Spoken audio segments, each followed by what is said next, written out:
আজ আমরা ডিসকাস করছি লজ অফ মোশনের আরেকটা খুব গুরুত্বপূর্ণ চ্যাপ্টার, ঘর্ষণ বা ফ্রিকশন। এটাই আমাদের ভিডিওর part 2, lodge of motion part 2। আমরা এই চ্যাপ্টারও দেখে নেব ডিফারেন্ট টাইপস অফ কোশ্চেন যেগুলো সাধারণত বিভিন্ন পরীক্ষায় আসছে। প্রথম কোয়েশ্চেনটা আমরা দেখি। অনুভূমিক রাস্তায় একটি গাড়ি 36 কিলোমিটার পার আওয়ার দ্রুতিতে সোজা চলছে। টায়ার এবং রাস্তার মধ্যে ঘর্ষণ গুণাঙ্ক 0.5 হলে গাড়িটিকে থামানোর পূর্বে অতিক্রান্ত ন্যূনতম দূরত্ব হবে। আচ্ছা, তো প্রথম যেটা আমাদের করতে হবে, গাড়ির গতিবেগ কিলোমিটার পার আওয়ারে আছে, সেটাকে আমাদেরকে মিটার পার সেকেন্ডে আনতে হবে। অর্থাৎ গাড়ির গতিবেগ আছে, যদি আমরা ইউ বলি, প্রাথমিক গতিবেগ ইউ, তো সেটা হচ্ছে 36 কিলোমিটার পার আওয়ার, যেটা আমরা জানি যে 36 ইন্টু 5/18 করলে আমরা পাবো 10 metre per second. 36 kilometre per hour মানে 10 metre per second. Okay, 10 metre per second. এবং এই গাড়ির যে ত্বরণ, যেহেতু এখানে কাজ করছে ঘর্ষণ বল, অর্থাৎ ঘর্ষণ বল হচ্ছে বিপরীত দিকে বল প্রয়োগ করছে, অর্থাৎ গাড়ির গতিবেগ কমানোর জন্য সেই বল কাজ করছে। তো সেই ঘর্ষণ বলের জন্য যে বিপরীত দিকে ত্বরণ সৃষ্টি হচ্ছে বা মন্দন সৃষ্টি হচ্ছে, সেটি কত? তো সেটা হলো মিউ mg বাই m, অর্থাৎ মিউ ইন্টু জি। মিউ ইন্টু জি, মিউ এর মান হলো 0.5, জিকে আমরা 10 ধরে নিই, অর্থাৎ আমরা পাচ্ছি 5 মিটার পার সেকেন্ড স্কোয়ার। আমরা ইউ পেলাম, আমরা মন্দনও পেয়ে গেলাম। এবার কোয়েশ্চেনটা কী ছিল? থামানোর পূর্বে অতিক্রান্ত ন্যূনতম দূরত্ব হবে, অর্থাৎ আলটিমেটলি গাড়িটা থেমে যাবে। তো সেখানে আমাদের ভি এর মানও দেওয়া আছে 0। তো আমরা যে ফর্মুলা ইউজ করব বুঝতেই পারা যাচ্ছে, ইউ স্কোয়ার মাইনাস 2as, অর্থাৎ এখানে থামানোর পূর্বে এস হবে u square minus v square by 2a, that is 100/2 into 5, that is 10 metre. অর্থাৎ গাড়িটি থেমে যাওয়ার পূর্বে 10 মিটার অতিক্রম করবে, 10 মিটার অতিক্রম করবে। ওকে, পরের কোশ্চেনে আমরা যাই। পরের কোশ্চেন বলছে 20 কেজি ভরের একটি বস্তু অমসৃণ তলের ওপর রাখা আছে। বস্তুটির ওপর 200 নিউটন বল প্রযুক্ত হলে বস্তুটি 2 সেকেন্ড সময়ে 5 মিটার পার সেকেন্ড বেগ লাভ করে। ঘর্ষণ গুণাঙ্কের মান হলো। আচ্ছা, অর্থাৎ এখানে যেটা আমরা দেখছি, বস্তু 2 সেকেন্ড সময় 5 মিটার পার সেকেন্ড লাভ করে। আচ্ছা, অতএব v equals to u plus a t, এই ফর্মুলাটি যদি ব্যবহার করি, তো 5 ইকুয়ালস টু 0 প্লাস এ তো আমরা জানি না, 2, অর্থাৎ এর মান আমরা পেলাম 5/2 মিটার পার সেকেন্ড স্কোয়ার পাওয়া গেল। এখন প্রশ্ন হচ্ছে, ওই বস্তুটির ওপর কত বল ক্রিয়া করছে। সিচুয়েশানটা যদি আমরা একটু ভাবি, সেটা হলো একটি ব্লক রাখা আছে, তার উপরে এফ বল প্রয়োগ করা হচ্ছে সামনের দিকে, এবং ঘর্ষণ বল কাজ করছে স্মল এফ, অর্থাৎ এবং তার যে লম্ব প্রতিক্রিয়া সেটি হলো অবশ্যই এমজি। সুতরাং এফের মান হচ্ছে মিউ এমজি। তো বস্তুটির ওপর যে মোট বা লব্ধি বল যা কাজ করছে সেটি হলো এফ মাইনাস মিউ এমজি। অতএব বস্তুটির ত্বরণ কী হবে? F minus mu mg by m. এখন যদি আমরা প্রত্যেকটি মান বসালে আমরা যা পাবো, আমাদের কোশ্চেনটাকে ঘর্ষণ গুণাঙ্কের মান কত, আমাদের ঘর্ষণ গুণাঙ্ক ক্যালকুলেট করতে হবে। আচ্ছা, তো ঘর্ষণ গুণাঙ্ক কী করে ক্যালকুলেট করব? M into a equal to f minus mu m g, অর্থাৎ mu m g equal to f minus m a, ও mu equal to f minus m a by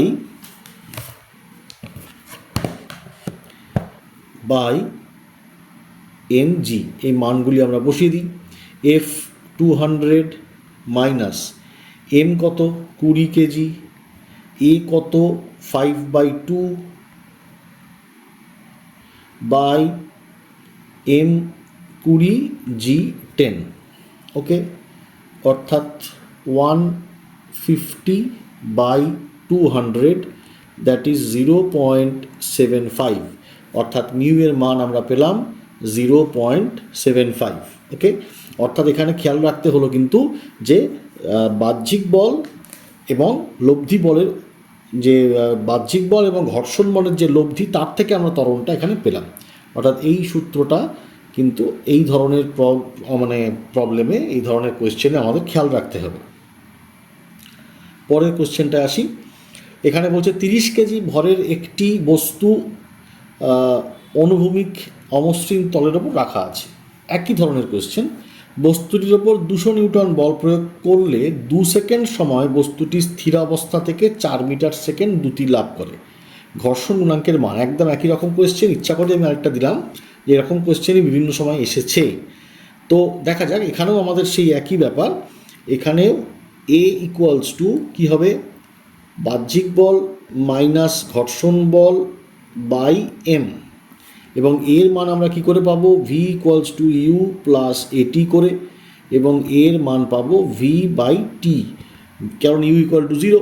তো ভি হলো 4 মিটার পার সেকেন্ড, টি হলো 2, অর্থাৎ 2 metre per second square. এফের মান কত 200 Newton, minus mu কত আমাদের জানা নেই, m 30 kg into g by 30, এবং এর মান কত 2, অর্থাৎ 60 equals to 200 minus mu into 300, okay, অর্থাৎ mu into 300 equals to 200 minus 60, that is 140। তো মিউ এর মান হচ্ছে 140/300, মানে 0.5-এর কাছাকাছি। 0.5-এর সবচেয়ে কাছে যে উত্তরটা হবে, দ্যাট ইজ 14/30 অর 7/15। এটা করলে অ্যান্সার আসছে 0.467, ওকে।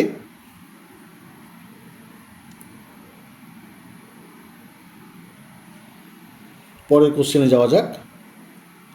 কোনো ব্যক্তি 1 কেজি ভার ওজনের একটি বই 2 হাতে চেপে ধরে আছে যাতে বইটি পড়ে না যায়। প্রত্যেক হাতের চাপের বল যদি 2.5 কেজি ভার হয়, তবে বই ও হাতের মধ্যে ঘর্ষণ গুণাঙ্কের মান হবে। আচ্ছা, তো বইকে আমরা দুদিক থেকে বল প্রয়োগ করেছি এবং বইটিকে পড়তে দিচ্ছি না। বইটি পড়ে যাবে কোন বলের জন্য, তার ওজনের জন্য, এবং পড়ছে না কেন, বইয়ের দুটি তল বরাবর ঘর্ষণ বল ক্রিয়া করছে এবং সেই ঘর্ষণ বলের মান মিউ ইন্টু এফ। অর্থাৎ এই বইটি পড়বে না যদি 2 mu f equals to m g হয়। তো সেখানে মিউ এর মান এম জি বাই 2F।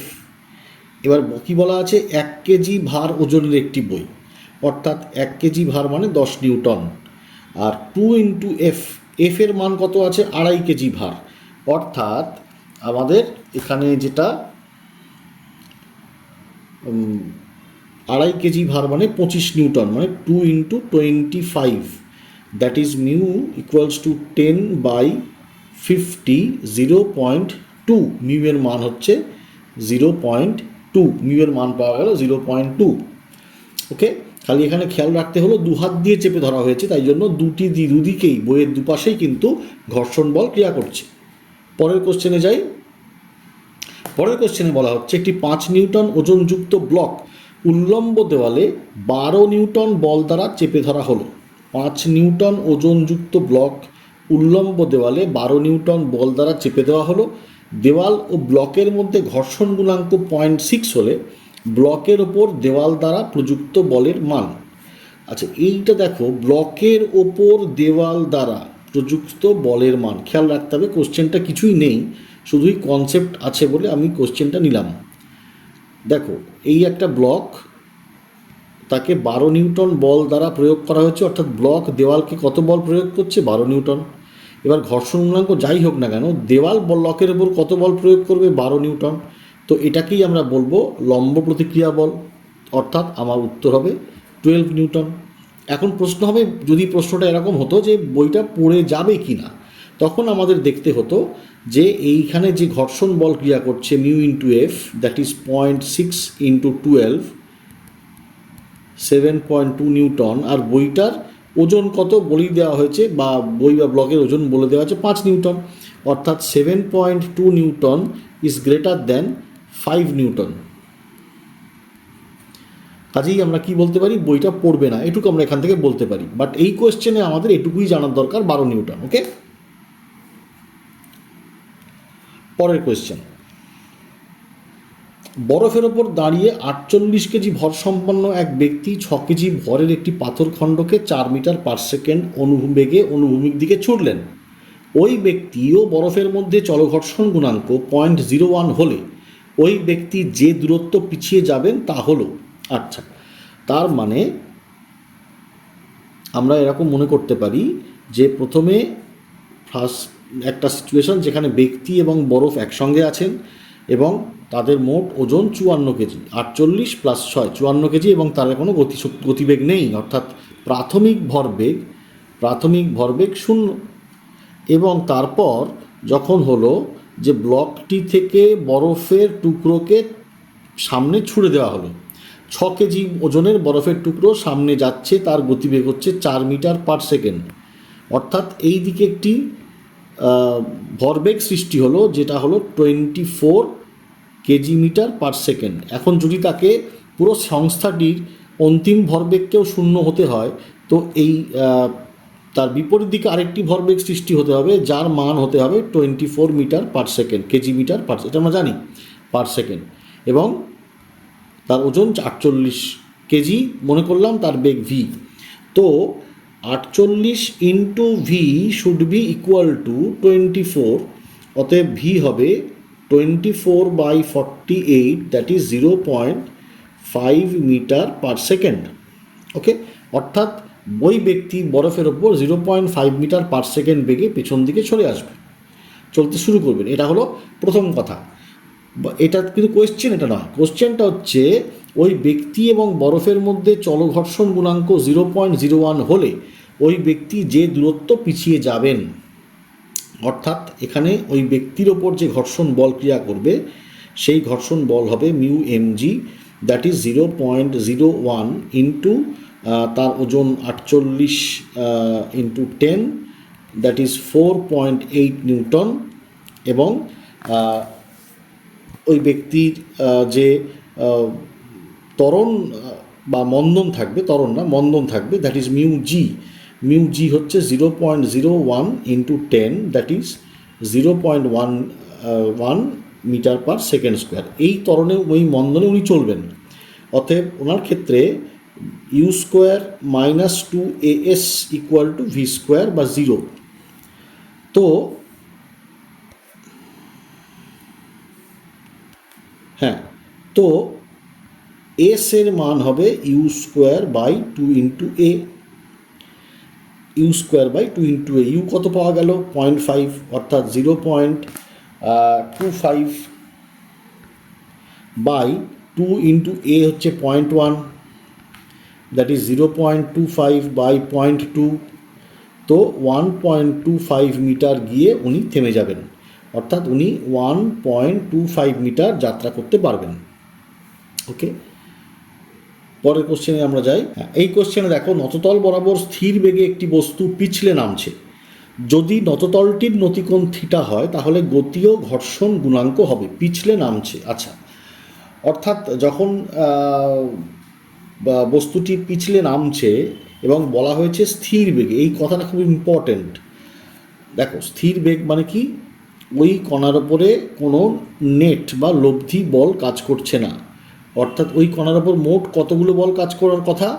একটি বল কাজ করার কথা। এখানে যদি ওজন হয়, তার একটি উপাংশ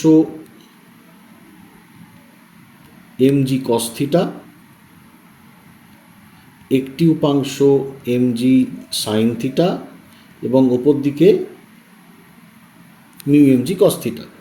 ওকে, তো এই অবস্থায় যখন বস্তুটির ওপর দুটো বল তাহলে ক্রিয়াশীল, একটি mg সাইন থিটা, একটা মিউ mg কস থিটা, কারণ mg কস থিটা হলো তার লম্ব প্রতিক্রিয়া বল, তো মিউ mg কস থিটা হলো ঘর্ষণ বল।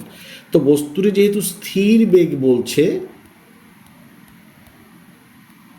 স্থির বেগ মানে লব্ধি বল শূন্য, অর্থাৎ mg sine theta equals to mu mg cos theta, mg cancel করে গেল, অতএব sine theta equals to mu cos theta.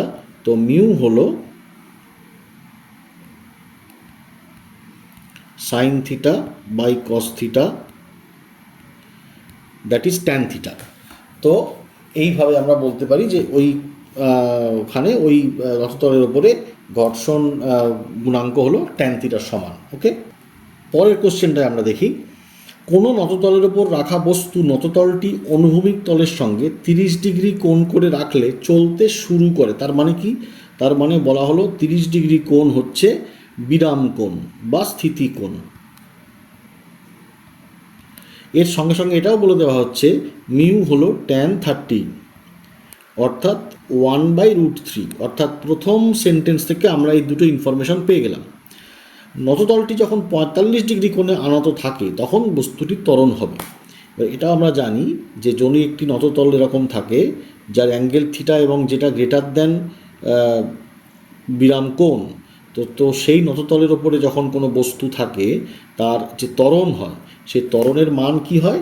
ত্বরণের মান হয় জি sine theta minus mu cos theta, এটা হয় সেই ত্বরণের মান।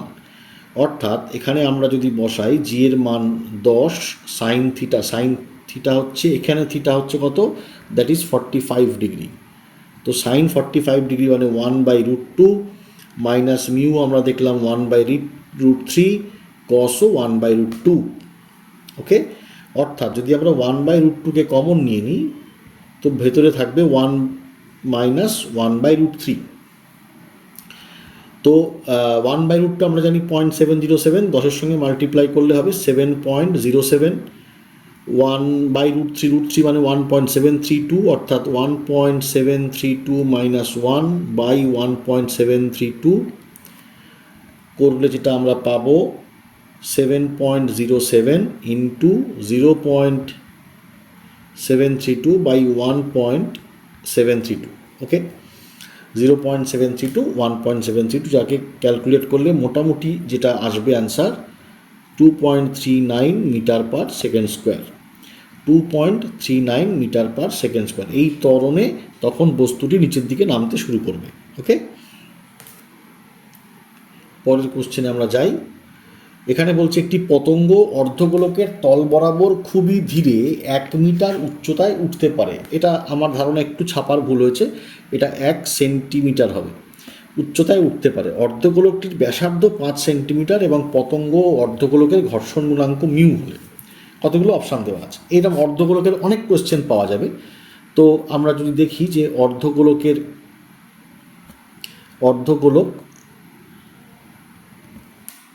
এটি তার কেন্দ্র থেকে সংযোগকারী রেখা, এই ব্যাসার্ধের কথা বলা হয়েছে 5 সেন্টিমিটার, এটি 5 সেন্টিমিটার এবং এটিও 5 সেন্টিমিটার। ওকে, এবং এই অর্ধগোলকের 1 সেন্টিমিটার উচ্চতায় এখন বসে আছে সেই পতঙ্গটি, 1 সেন্টিমিটার উচ্চতায়। ওকে, যদি আমরা এই রেখাগুলোকে যোগ করি তাহলে আমরা এখানে একটি কোণ পাই থিটা, এবং তাহলে এই যে দূরত্ব, অর্থাৎ আমি যদি এটাকে ও বলি, এটাকে এ বলি, এই বিন্দুকে বি বলি, তো ও বির দূরত্ব কি হয়? ও বির দূরত্ব হয় হচ্ছে ও এ মাইনাস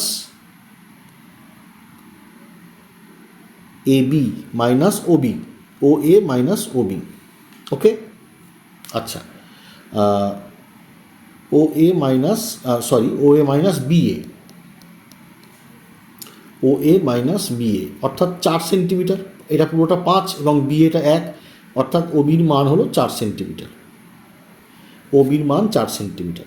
তো আমি যদি ওপরের যে ত্রিভুজ এই বিন্দুটাকে যদি সি নাম দেওয়া যায়, তাহলে ও সি বি এই ত্রিভুজ থেকে দেখতে পাচ্ছি যে কস থিটার মান কি হচ্ছে, ভূমি বাই অতিভুজ অর্থাৎ ও বি বাই ও সি, অর্থাৎ 4/5। কস থিটার মান পাচ্ছি 4/5। এটা আমরা আমাদের রাখলাম। এবার এইখানে যে কোণটি সৃষ্টি হচ্ছে, স্পর্শক যদি আমরা আঁকি, এখানে যে কোণটি সৃষ্টি হচ্ছে অনুভূমিকের সঙ্গে যে কোণ, এটা দেখানো যায় যে এই দুটি কোণই ওই থিটার সঙ্গে সমান। এই দুটি থিটাই আসলে একই কোণ, কারণ 90 ডিগ্রির সঙ্গে একই কোণ তৈরি করছে। এখানে যদি আমরা দেখি, মানে প্রথমে এই কোণটি থিটা, এবারে এই যে কোণটি সৃষ্টি হচ্ছে এই কোণটি 90 ডিগ্রি, অতএব দেখা যাবে যে এই কোণটি হবে থিটা। ওকে, তো এবার পতঙ্গটির কথা যদি আমরা ভাবি, পতঙ্গটি তার মানে একটি নততলের ওপরে আছে, নততলটি থিটা কোণে আছে, পতঙ্গটি এখানে স্থির অবস্থায় আছে। তো এই স্থির অবস্থায় থাকার শর্ত কি, mu m g cos theta equal to m g sine theta. এটা হলো স্থির অবস্থায় থাকার শর্ত, অর্থাৎ আমরা লিখব mu m g cos theta should be greater than equal to m g sine theta. এবারে কস থিটা আমরা পেয়েছি 4/5, তো সাইন থিটা হবে 3/5। এম জি কেটে গেল, mu greater than equals to sine theta by cos theta. Mu sine theta হচ্ছে 3/5, cos theta আমরা পেয়েছি 4/5, অর্থাৎ ট্যান থিটার মান হয়ে গেল 3/4। তো আমাদের অপশান কি হলো, mu greater than equal two 3/4। Mu এর মান পেলাম গ্রেটার দ্যান ইকুয়াল টু 3/4। এই সম্পর্কটা গুরুত্বপূর্ণ। যেইভাবে বিভিন্ন কোয়েশ্চেন থাকবে সেখানে আমায় থিটা ক্যালকুলেট করতে হবে, সেই থিটা এই ফর্মুলায় আমাকে বসাতে হবে। বিভিন্নভাবেই এই অঙ্কটা আসবে। দেখো পরের কোয়েশ্চেনটা দেখলে সেরকমই আবার একটা কোয়েশ্চেন দেখতে পাবে। ঘর্ষণ গুণাঙ্ক 1/√3 হলে আর ব্যাসার্ধের একটি মসৃণ ফাঁপা গোলকের ভিতর একটি বস্তুকণা যে উচ্চতায় উঠে স্থির থাকতে পারে। ঠিক আছে, তো এখানেও সেই একই ধরনের একটা অ্যাপ্রোচ থাকবে।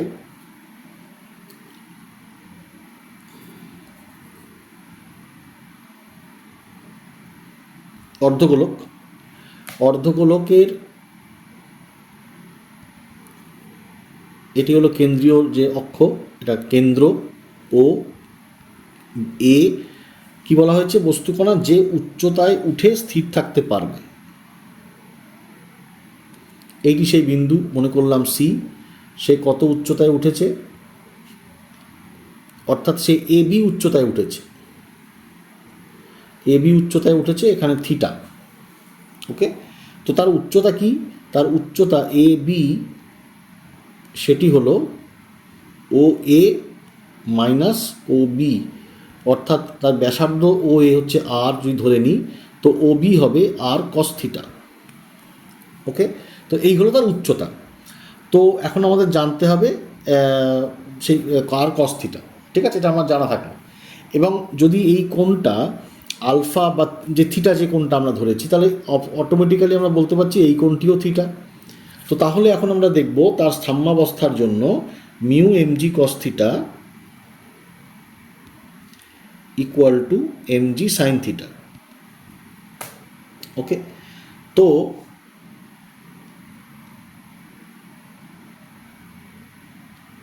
মিউ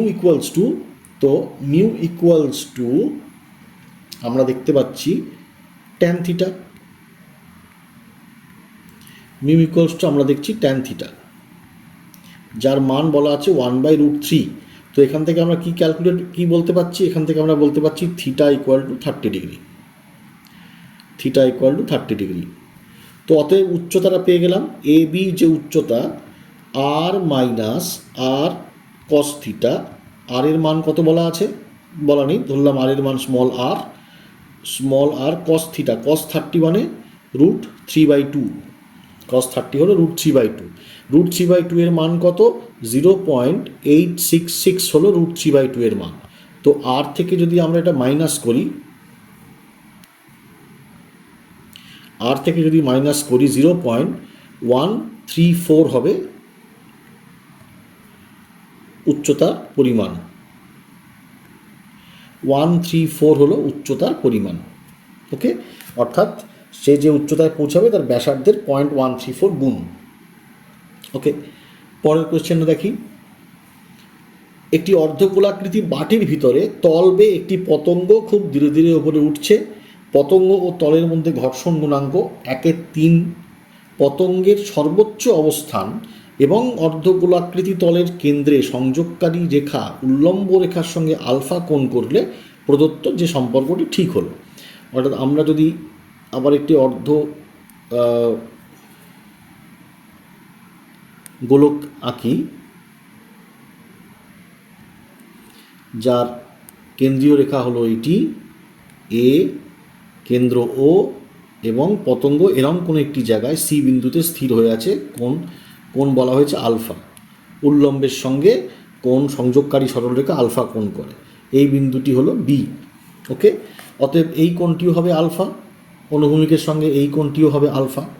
তো সেখানে আমরা তাহলে বলতে পারবো স্থির থাকার শর্ত কি, mg mu mg cos alpha equals to mg sine alpha. অর্থাৎ আমরা বুঝতেই পারছি mu equals to tan alpha, এটি হলো শর্ত। মিউ এর মান কত দেওয়া আছে, 1/3 ইকুয়াল টু ট্যান আলফা। অর্থাৎ cot alpha equals to 3। Cot alpha equals to 3। দেখো কট আলফা ইকুয়ালস টু 3 আমরা সম্পর্কটা পেয়ে গেলাম। ওকে, তো এইভাবে আমরা এই ধরনের অর্ধগোলকের কোয়েশ্চেনগুলো পাবো এবং সেটাকে এইভাবেই আমরা সলভ করতে পারবো অতি সহজেই। পরের কোয়েশ্চেনে যাওয়া যাক। পরের কোয়েশ্চেন কি বলছে, একটি গাড়ি আলফা ত্বরণে চলমান। ব্লকটি গাড়ির উল্লম্ব তল দিয়ে পিছলে নামে না, পাশে ছবি দেওয়া আছে। গাড়ি ও ব্লকের মধ্যে স্থিত ঘর্ষণ গুণাঙ্ক যদি মিউ হয় তাহলে। আচ্ছা দেখো, এবার যেহেতু দেখা যাচ্ছে ব্লকটি আলফা ত্বরণে চলেছে, ব্লকটি যেহেতু আলফা ত্বরণে যাচ্ছে, আলফা ত্বরণে যাচ্ছে, তার মানে এই বড় ব্লকটি ছোট ব্লকের উপর একটা বল প্রয়োগ করছে। সেই বলের মান হচ্ছে, ছোট ব্লকের উপর যে বল প্রয়োগ করা হচ্ছে সেই বলের মান এম ইন্টু আলফা। ছোট ব্লকও বড় ব্লকের উপরে সেই রকম বলই প্রয়োগ করছে, এম ইন্টু আলফা। এবং তার মানে আমরা বলতে পারি এদের এই বড় ব্লকের ওপর যে লম্ব প্রতিক্রিয়া কাজ করছে সেটিও হলো এম ইন্টু আলফা।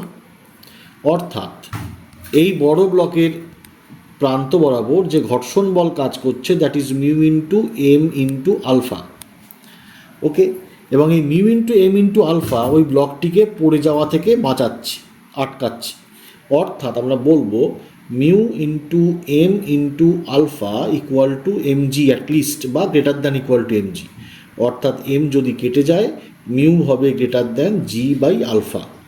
মিউ হবে greater than g by alpha, বা alpha mu greater than g. অর্থাৎ অপশান এ হলো আমাদের উত্তর। এখানে কি দেখলাম, বড় ব্লক ছোট ব্লককে যে বল দিচ্ছে, ছোট ব্লকও বড় ব্লককে ঘুরিয়ে সেই বলটা দিচ্ছে, ক্রিয়া এবং প্রতিক্রিয়া। অর্থাৎ সেখান থেকেই আমরা লম্ব প্রতিক্রিয়ার মানটা পেয়ে যাব এবং সেটি ওজনের সঙ্গে সমান হবে। পরের কোশ্চেন একটু দেখা যাক। পরের কোশ্চেনে একটা চিত্র দেওয়া আছে, সেখানে বলা আছে যে সর্বোচ্চ কত বল প্রয়োগ করলে ব্লকটি সাম্যাবস্থায় থাকবে। তো দেখো এইখানে এই ব্লকটির ওপর বল প্রয়োগ করা হচ্ছে এই দিক বরাবর, অর্থাৎ এফ এদিক বরাবর কাজ করছে, এটি হলো এফ। তো এফের একটি অনুভূমিক উপাংশ এদিকে থাকবে এবং একটি উল্লম্ব উপাংশ এদিকে থাকবে। অর্থাৎ উল্লম্ব দিকে বা মাটির দিকে যে বল, মোট যে বলটা কাজ করছে, একটা হচ্ছে ওজন দ্যাট ইজ 10√3, প্লাস এছাড়াও যেটা কাজ করছে সেটা হলো, যদি এই কোণটা 60 ডিগ্রি ধরা হয় তাহলে বিপরীতভাবে এই কোণটিও 60 ডিগ্রি বা 60 ডিগ্রি। তো এটা হলো এফ কস 60,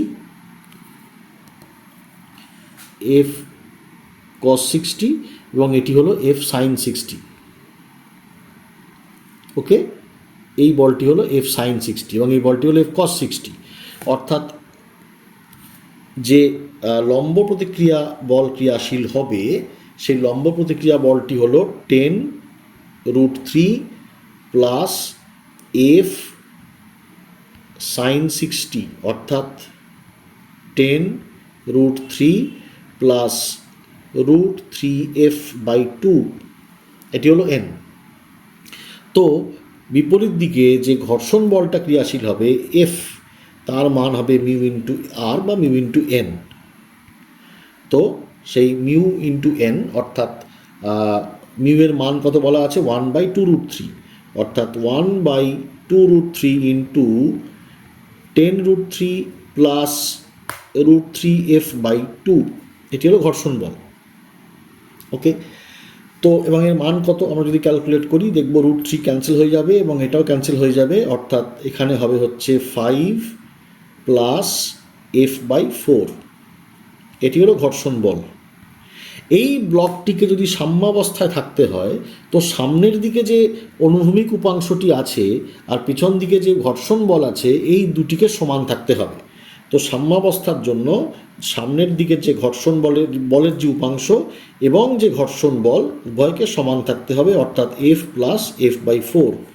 এই সমীকরণটিকে সমাধান যদি করি আমরা, এই সমীকরণকে সমাধান করলে আমরা পাবো f = 20 নিউটন। f = 20 নিউটন পাওয়া যাবে, অর্থাৎ সাম্যাবস্থার জন্য বা সামনের দিকের এগিয়ে যাওয়ার যে অনুভূমিক উপাংশ এবং পিছনের দিকের যে ঘর্ষণ বল তারা দুজনই সমান হতে হবে। তো এখানে আমাদের যে বল কাজ করবে সেটি হলো 20 নিউটন। পরের কোশ্চেনে যাই।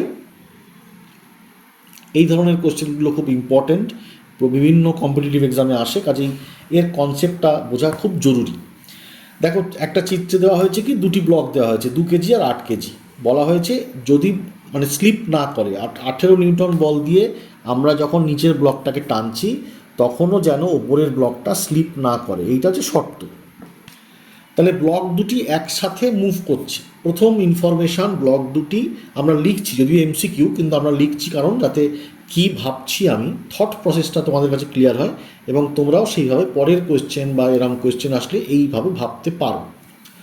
তো প্রথমেই যেটা ভাবছি মাথায় যেটা আসছে আমার, যে ব্লক দুটি একসাথে চলছে, ব্লক দুটি একসাথে চলছে, এটি হলো শর্ত আমাদের। তো ব্লক দুটি একসাথে যদি চলে তাহলে আমরা যে কমন অ্যাক্সিলারেশনটা পাবো, কমন অ্যাক্সিলারেশন যেটা পাবো সেটা হবে মোট যে বল কাজ করছে 18 নিউটন আর টোটাল যে মাস আছে দ্যাট ইজ 2 + 4 6। তো আমরা কি পাবো 3 মিটার পার সেকেন্ড স্কোয়ার। এটি হলো দুটি ব্লকেরই ত্বরণ। ওকে, 2 কেজি। তাহলে এবার 2 কেজি ব্লকের যে মানে 2 কেজি ভরের যে ব্লক তার উপরে তাহলে কত বল ক্রিয়া করছে, তার উপরে কাজ করছে 6 নিউটন। এই 6 নিউটন বল কাজ করা সত্ত্বেও যদি সেই ব্লকটিকে স্থির থাকতে হয় মানে বড় ব্লকের সাথে আটকে থাকতে হয় তাহলে অবশ্যই তার ঘর্ষণ বলের মানও হতে হবে 6 নিউটন। ঠিক আছে, অর্থাৎ আমাদের এখানে অ্যান্সার কি হলো, আমাদের এখানে অ্যান্সার হলো 6 নিউটন, কারণ ছোট ব্লকের জন্য ছোট ব্লকের স্থির থাকার শর্ত কি, ক্রিয়াশীল বল সমান সমান ঘর্ষণ বল। এটি হলো ছোট যে ব্লকটা তার স্থির থাকার শর্ত এবং সেটা অবশ্যই 6 নিউটন। ক্লিয়ার? পরের কোশ্চেনে যাই। এরকমই একটি কোশ্চেন, 5 কেজি ব্লক ও মেঝের মধ্যে ঘর্ষণ গুণাঙ্ক 0 এবং 5 কেজি ব্লক ও 2 কেজি ব্লকের মধ্যে ঘর্ষণ গুণাঙ্ক 0.5, অর্থাৎ 5 কেজি ব্লক ও মেঝের মধ্যে ঘর্ষণ গুণাঙ্ক 0, 5 কেজি ব্লক ও 2 কেজি ব্লকের মধ্যে ঘর্ষণ গুণাঙ্ক 0.5। ওকে, আচ্ছা, এবং দেখা যাচ্ছে যে 5 কেজি ব্লকের ওপর একটি বল প্রয়োগ করা হচ্ছে এফ, ক্রিয়া করছে এফ, বল অনুভূমিকভাবে 5 কেজি ব্লকের ওপর ক্রিয়া করছে। প্রদত্ত কোনটি সত্য? আচ্ছা, একটু প্রত্যেকটা তাহলে এবার চেক করতে হবে আমাদের। 2 কেজি ভরের ব্লকের সর্বোচ্চ ত্বরণ 5 মিটার পার সেকেন্ড স্কোয়ার। আচ্ছা, তো প্রথম শর্তটি দেখা যাক। 2 কেজি ভরের সর্বোচ্চ ত্বরণ কি হবে, মিউ ইন্টু জি। মিউ আমরা কি দেখেছি 0.5 ইন্টু জি, অর্থাৎ 5 মিটার পার সেকেন্ড স্কোয়ার। অর্থাৎ প্রথম প্রথম শর্তটি সঠিক।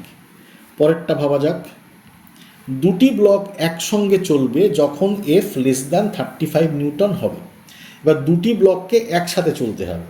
দুটি ব্লক যদি একসাথে চলে, এবারে দেখো এখানে কি বলা হয়েছে যে 2 কেজি এবং 5 কেজির মধ্যে একটা বল কাজ করছে 5 মিটার পার সেকেন্ড। ওকে, 5 মিটার পার সেকেন্ড। এবারে অর্থাৎ যে মানে ত্বরণ যেটা কমন অ্যাক্সিলারেশন হয়ে গেছে, যেহেতু এখানে একদম নিচে কোনো রকম ইয়ে নেই, মনে করো যাক দুটি ব্লকের মধ্যে আঠা লাগানো আছে, মনে করো এই দুটো ব্লকের মধ্যে আঠা লাগানো আছে, যেমন যে আঠা লাগানো আছে আর নিচে কোনো রকম আঠা লাগানো নেই, নিচটা একদম স্মুথ, তাহলে আমরা বলতে পারি যে দুটো ব্লকের যে কমন অ্যাক্সিলারেশন সেটাই কিন্তু 5 মিটার পার সেকেন্ড স্কোয়ার। এবার দুটি ব্লকের মোট ওজন কত? ওপরের ব্লক 2, নিচের ব্লক 5, তো মোট যে বলটা কাজ করবে, টোটাল যে ফোর্স 2 + 5 ইন্টু তাদের যে common acceleration, that is 35 Newton. এর থেকে যদি বল বেশি হয়ে যায়, যখনই এর থেকে বেশি হয়ে যাবে, এফের থেকে বল যখনই এফ গ্রেটার দ্যান 35 নিউটন হয়ে যাবে, তখন 2 কেজি ভরের যে ব্লক সেটি কিন্তু 5 কেজি ভরের ব্লকের থেকে আলাদা হয়ে যাবে। কেন? কারণ তখন ফোর্স অন 2 কেজি ব্লক সেটা গ্রেটার দ্যান ফ্রিকশন ফোর্স হয়ে যাবে। 2 কেজি ব্লকের যেটা ফ্রিকশন ফোর্স তার থেকে তার উপরে ক্রিয়াশীল বল বেশি হয়ে যাবে, অর্থাৎ 2 কেজি ব্লক মুভ করতে স্টার্ট করবে। তাহলে আমরা বুঝতেই পারছি যে দুটো ব্লক একসঙ্গে চলবে যতক্ষণ পর্যন্ত এফের মান 35 মানে 35 নিউটনের কম বা সমান আছে, অর্থাৎ অপশান বিও সঠিক। পরের কোশ্চেনে আসি, 5 কেজি ভরের ব্লকের ত্বরণ 6 মিটার পার সেকেন্ড হবে যদি বল হয়ে যায় 40 নিউটন। আচ্ছা ঠিক আছে, যদি বল 40 নিউটন হয়, তো যেই মুহূর্তে 40 নিউটন হবে তখন 2 কেজি আর 5 কেজি ব্লক আলাদা হয়ে যাবে। তখন সেই 2 কেজি ব্লকের ওপর কত বল ক্রিয়া করবে? 2 কেজি ব্লকের ওপর যে বলটা ক্রিয়া করবে 2 ইন্টু সর্বোচ্চ ত্বরণ আমরা মনে করতে পারি 5, অর্থাৎ 10 নিউটন বল 2 কেজি ব্লকের ওপর ক্রিয়াশীল হবে। তাহলে 5 কেজি ব্লকের ওপর কত বল কাজ করবে? 40 কেজি নিউটনের মধ্যে 10 নিউটন 2 কেজির উপর ক্রিয়া করছে, অর্থাৎ 30 নিউটন এই বড় ব্লকটার উপর ক্রিয়া করবে। ঠিক আছে, তো 30 নিউটন যখনই বড় ব্লকের উপর ক্রিয়া করবে, তখন 5 কেজির যে ত্বরণ হবে সেটা হবে 30 newton by 5, that is 6 metre per second square, অর্থাৎ 5 কেজি ব্লকেরও ত্বরণ 6 মিটার পার সেকেন্ড স্কোয়ার হবে। অর্থাৎ আমাদের অ্যান্সার হবে প্রদত্ত সবকটি। ঠিক আছে, শেষটা আরেকবার বুঝে নাও। মোট 40 কেজি বল ক্রিয়া করছে এবং সেটা আমরা দেখতে পাচ্ছি 35 নিউটনের বেশি, 40 নিউটনটা হলো 35 নিউটনের বেশি। তখন আমাদের দেখতে হবে যে 2 কেজি যে ব্লকটা সেটাকে নড়াতে মানে কত ন্যূনতম বল প্রয়োগ হচ্ছে বা খরচ হচ্ছে। তাহলে বাকি বল প্রয়োগ হচ্ছে কার ওপরে? বাকি বল প্রয়োগ হচ্ছে 5 নিউটন বা 5 কেজি ব্লকটার ওপরে। তো 5 কেজি ব্লকের উপর যে বল ক্রিয়া করছে তাকে 5 কেজি ব্লকের ভর দিয়ে ভাগ করলেই আমরা তার ত্বরণ পেয়ে যাব। ওকে, তো এইভাবে আমরা পেয়ে গেলাম 5 কেজি ব্লকের ত্বরণ। পরের কোশ্চেনে আসি। পরের কোশ্চেনে একটা চিত্র আছে, এখানে বলটি আবার 30 ডিগ্রি কোণে ক্রিয়াশীল। 30 ডিগ্রি কোণে ক্রিয়াশীল, অর্থাৎ এদিকে একটি উপাংশ থাকবে, আমরা বুঝতেই পাচ্ছি এফ cos 30 এবং ওপর দিকে একটি বল ক্রিয়াশীল হবে, সেটা হবে এফ sin 30, একটা এফ cos 30 একটা এফ sin 30। তো এই অবস্থায় যদি আমরা দুটো ব্লকের কথা ভাবি, কি কি আছে? এফ হচ্ছে 20 নিউটন, জি 10 মিটার পার সেকেন্ড, 2 কেজি ও 3 কেজি ভরের মধ্যে ঘর্ষণ গুণাঙ্ক 0.2, 2 কেজি ও 3 কেজি মধ্যে ঘর্ষণ গুণাঙ্ক 0.2, মেঝে ও 3 কেজির মধ্যে ঘর্ষণ গুণাঙ্ক 0.1। ওকে, 2 কেজি ও 3 কেজি ভরের ত্বরণ হবে। ঠিক আছে, 2 কেজি ব্লকের কথা আমরা একটু আলাদা করে বোঝার চেষ্টা করি। দেখো, 2 কেজি ব্লক তার নিচের দিকে একটা বল প্রয়োগ করছে এবং যার ফলে একই সঙ্গে ওপর দিকেও একটা বল প্রয়োগ হচ্ছে। ওকে, ওপর দিকে কত বল প্রয়োগ হচ্ছে? মিউ ইন্টু এম ইন্টু জি ওপর দিকে। তো এমজি বল ক্রিয়া করছে, তো যেটা কাজ করছে নিচের দিকের বল হচ্ছে 20 নিউটন, 20 নিউটন নিচের দিকের বল, এবং ওপর দিকের বল হচ্ছে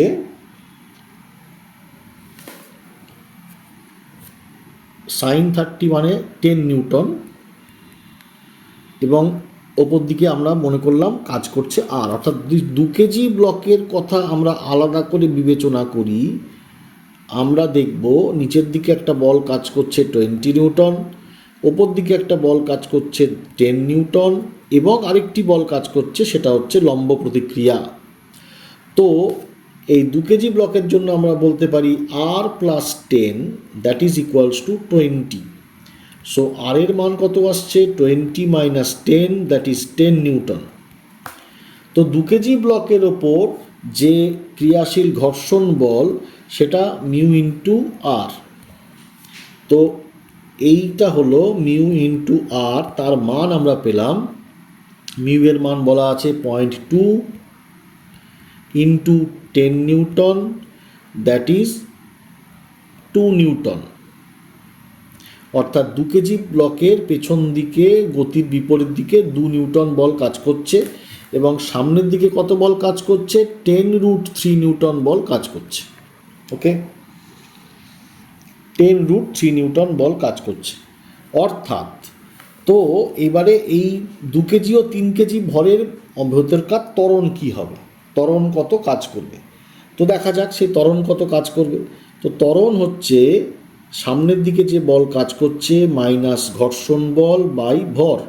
তো সামনের দিকে বল কাজ করছে 10√3, মাইনাস এফ হচ্ছে 2 এবং ভরও হচ্ছে 2, অর্থাৎ 5√3 মাইনাস 1। এটি হলো ত্বরণের মান মিটার পার সেকেন্ড স্কোয়ার। আমরা এখান থেকেই বলতে পারবো যে এটি হলো আমার উত্তর। ঠিক আছে, তাও একবার দেখে নেওয়া যাক। এবার আসছি 3 কেজি ভরের যে ত্বরণ। 3 কেজি ভরের ত্বরণের ক্ষেত্রে দেখো, 3 কেজি ভরের ত্বরণের ক্ষেত্রে যেটা দেখা যাবে যে তাকে মুভ করানোর জন্য, 3 কেজি ভরের মুভ করানোর জন্য বল ক্রিয়া করছে কে? এই 2 নিউটন। এবারে তার মানে তার উপরে ঘর্ষণ বল কোন দিকে কাজ করবে? এই দিকে কাজ করবে, এফ প্রাইম নাম দিলাম। 3 কেজি ভর মানে এখানে নিচে সর্বোচ্চ কত বল প্রয়োগ হচ্ছে? 50 নিউটন। কেন? 3 কেজি এবং 2 কেজি একসঙ্গে 5 কেজির ওজন নিচে পড়ছে, অর্থাৎ এফ প্রাইমের মান হবে, মানে 3 কেজি ভরের জন্য এফ প্রাইমের মান হচ্ছে মিউ ইন্টু টোটাল এমজি। অর্থাৎ মিউ এর মান কত? মিউ এর মান হচ্ছে 0.1 বলা আছে, ইন্টু এমজি বলা আছে 50 Newton, that is 5 Newton. 5 Newton হচ্ছে 3 কেজি ভরের ওপর ক্রিয়াশীল ঘর্ষণ বল। এবং সেই 3 কেজি ব্লককে মুভ করানোর জন্য, নড়ানোর জন্য কোন বল কাজ করছে? সেটা হচ্ছে 2 নিউটন ফ্রিকশানের বল। তো নিশ্চয়ই সেটা তার ঘর্ষণ বলের চেয়ে কম, 5 নিউটনের চেয়ে কম, অর্থাৎ যেটা 3 কেজি ভরের যে ত্বরণ তার মান হবে 0। ঠিক আছে, পরের কোশ্চেনটা একটু দেখা যাক। এরকম কোশ্চেন অনেকবারই পাবে। একটি 2 মিটার লম্বা সুষম চেন 50 সেন্টিমিটার একটি টেবিলের কিনারা থেকে ঝুলছে, মানে এটি হলো 50 সেন্টিমিটার, এটির দৈর্ঘ্য হলো 50 সেন্টিমিটার, আর এটির দৈর্ঘ্য হলো 2 মিটার বলা ছিল, অর্থাৎ 150 সেন্টিমিটার। তো চেন ও টেবিলের মধ্যে ঘর্ষণ গুণাঙ্ক মিউ হলে, দেখো এই যে চেন বা এগুলি বলা হচ্ছে সুষম চেন বলা হচ্ছে। সুষম চেন মানে কি? দৈর্ঘ্যের সঙ্গে ভর সমানুপাতিক। অর্থাৎ এখানে দৈর্ঘ্য কত আছে? দৈর্ঘ্যটা হচ্ছে মোট দৈর্ঘ্যের 3/4 অংশ, মোট দৈর্ঘ্যের 3/4 অংশ, অর্থাৎ মোট ভরেরও আমরা এখানে 3/4 অংশ পাবো এখানে। আর এখানে কি আছে? দৈর্ঘ্যের 1/4 অংশ আছে, অর্থাৎ এখানে আমরা মনে করতে পারি যে ঝুলছে ভরের 1/4 অংশ। অর্থাৎ এবারে যদি এই চেনটি ঝুলে থাকে, সাম্যাবস্থায় থাকে, অর্থাৎ তার যে ঘর্ষণ বল, সেই ঘর্ষণ বল হবে মিউ ইন্টু 3mg/4, কারণ ওপরে যে চেনটি আছে তার উপরই ঘর্ষণ বল ক্রিয়া করছে, এবং যে চেনটি তাকে নিচে নামানোর জন্য দায়ী হতে পারে সেটা হলো তার যে অংশটা নিচে ঝুলছে। তো mg/4 আমরা ক্যান্সেল করে দিলাম, অর্থাৎ মিউ এর মান আমরা পাচ্ছি 1/3। তো মিউ এর মান যদি 1/3 এর থেকে বেশি হয়, মিউ এর মান যদি 1/3 এর থেকে বেশি হয়, তো সেক্ষেত্রে আমরা বলতে পারি চেনটি নিচের দিকে পড়বে না। ওকে, তো আমাদের এখানে অপশান হচ্ছে mu greater than equals two 1/3। ওকে, তো এই গেল হচ্ছে আমাদের ফ্রিকশানের বেশ কিছু কোয়েশ্চেন আমরা করলাম। আরও কোয়েশ্চেন থাকতেই পারে, তোমরাও সেটা করো, এবং যদি কোনো কোয়েশ্চেনে তোমাদের সমস্যা হয় তোমরা অবশ্যই আমাকে পাঠাতে পারো, যেমন বলা থাকে কমেন্ট সেকশানে পাঠাতেই পারো, আমরা সেটা নিয়েও আবার আলোচনা করতে পারি। তো আমার মনে হয় যে তোমরা যদি তোমাদের কাছে যা রিসোর্স আছে সেটা পড়াশোনা করো এবং তার সঙ্গে এই কোয়েশ্চেনগুলো সব প্র্যাকটিস করো, তোমাদের পরীক্ষায় ঘর্ষণ সংক্রান্ত যে কোয়েশ্চেন আসবে তাতে খুব একটা সমস্যা হবে না। ওকে, তোমরা ভালো করে পড়াশোনা করো, বেস্ট অফ লাক।